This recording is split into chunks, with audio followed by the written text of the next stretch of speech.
اس طرح سے ہمارے اندر یہ ڈالا گیا کہ تم امام ابو حنیفہ رحمۃ اللہ علیہ کے مقلد بنو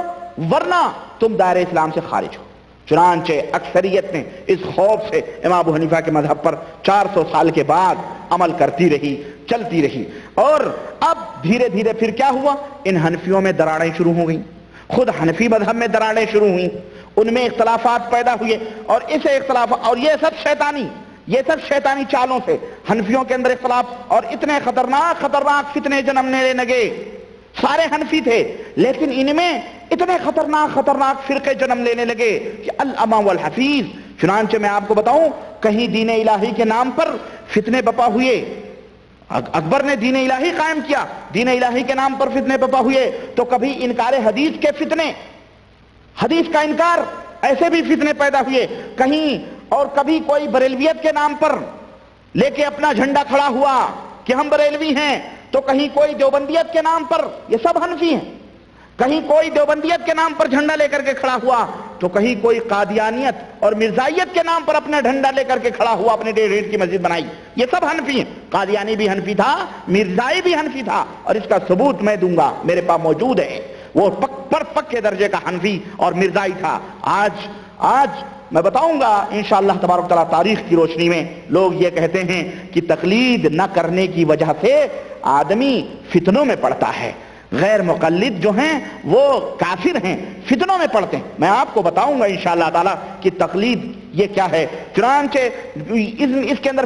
مرزائیت اور اسی حنفیت کی گود سے مرزا غلام احمد قادیانی اور مرزائیت کی شکل میں یہ پیدا ہوا، اسی حنفیوں کے اندر بہائیت اور چکرالیت نے جنم لیا، چنانچہ اسی کے اندر تبلیغیت، مودودیت اور یہ جتنے فتنے آج ہمارے ہندوستان پاکستان کے اندر پنپ رہے ہیں، یہیں سے یہ تمام سب فتنے سب انہی حنفیوں سے پیدا ہوئے، اور یہ تمام سب آگے آ گئے، اور ان کے چہرے جب حق پسندوں نے دیکھے اور ایک دوسرے کے سامنے ہوئے، تو اب حنفی ہی اپنے حنفی بھائی کے اوپر کفر کے فتوے لگا رہا ہے، حنفی ہی حنفی کے اوپر کفر کے فتوے لگا رہا ہے۔ دیوبندی حنفی کو کہہ رہا ہے تو کافر، اور حنفی اور بریلوی دیوبندی کو کہہ رہا ہے تو کافر، ایک دوسرے کو انہوں نے کافر کہنا شروع کیا، کفر کے فتوے لگانے شروع کیے، اور یہ اس کے اندر قادیانیت، مرزائیت، یہ تمام سب حق پسندوں نے دیکھا تو ان سب کے اوپر کفر کے فتوے لگائے، اور باقاعدہ ان سے مناظرے ہوئے۔ علامہ ثناء اللہ امرتسری رحمۃ اللہ علیہ نے باقاعدہ شیر پنجاب کے نام سے یاد کیا جاتا ہے ان کو، اور جو ہے انہوں نے مناظرے کیے۔ چنانچہ میرے عزیز، میرے دوست، اس طرح سے حنفیت کے اندر مختلف ٹکڑیاں اور مختلف جماعتیں وجود میں آئیں، اور آج بھی یہ جماعتیں، یہ تحریکیں، یہ تنظیمیں اور یہ فرقے ہمارے ملکوں کے اندر موجود ہیں، ایک دوسرے سے لڑ بھیڑ رہی ہیں، ایک دوسرے کو کافر کہہ رہی ہیں، لیکن اپنے اپنے دائروں سے، اور ایک دوسرے کو الزامات اور اتہامات لگا رہی ہیں، لیکن اپنے اپنے دائروں سے باہر نہیں ہو رہی۔ چنانچہ ہندوستان، صوبہ اتر پردیش، ضلع بریلی کے اندر، ضلع بریلی سے شہر ہے، وہاں پر ایک فتنہ بریلویت کا نکلا جو خود حنفی تھا، اور اس کے بانی اور اس کے فاؤنڈر جو تھے وہ احمد رضا خان صاحب تھے۔ احمد رضا خان صاحب جن کے باپ کا نام نقی علی خان، اور ان کے باپ کا نام یعنی ان کے دادا کا نام رضا علی خان تھا، یہ ان کے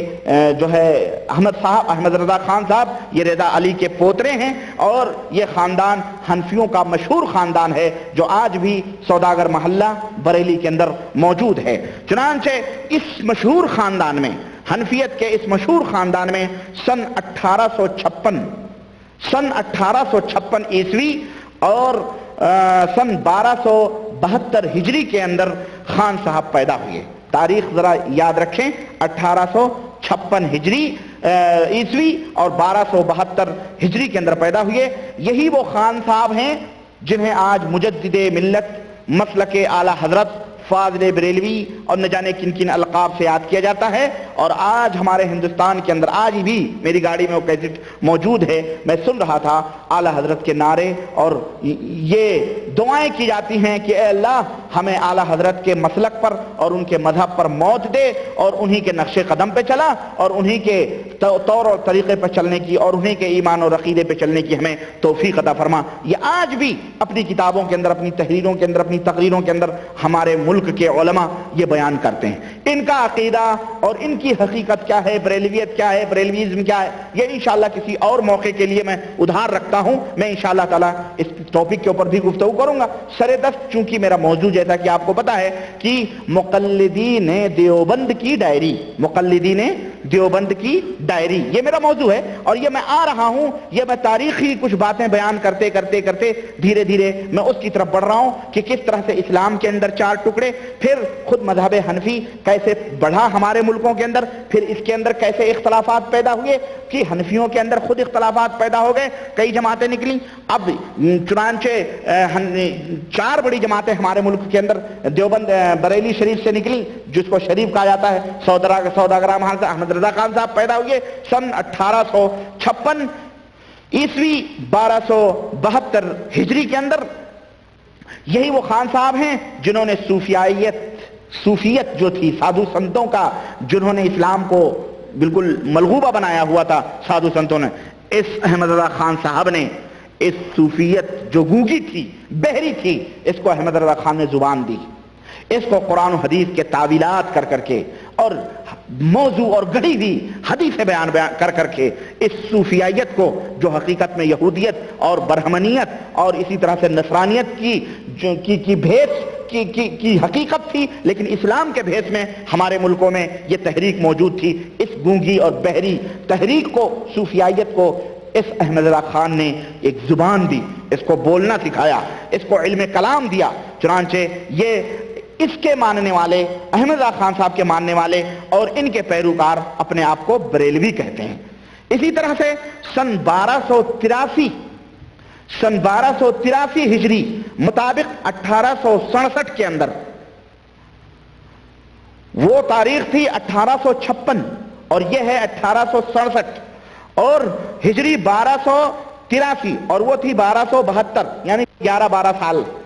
بیچ میں فرق ہے. 11-12 سال محرم کی 15 تاریخ کو احناف یعنی حنفیوں کا ایک گروہ،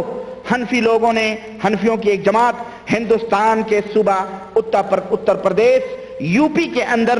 ایک شہر دیوبند واقع ہے، اس شہر دیوبند کے اندر ایک مدرسے کی بنیاد رکھی.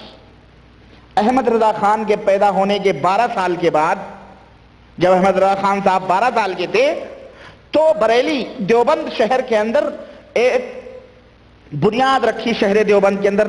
جسے بنیاد رکھنے والے اور اس کے فاؤنڈر جو تھے مولوی محمد قاسم نانوتوی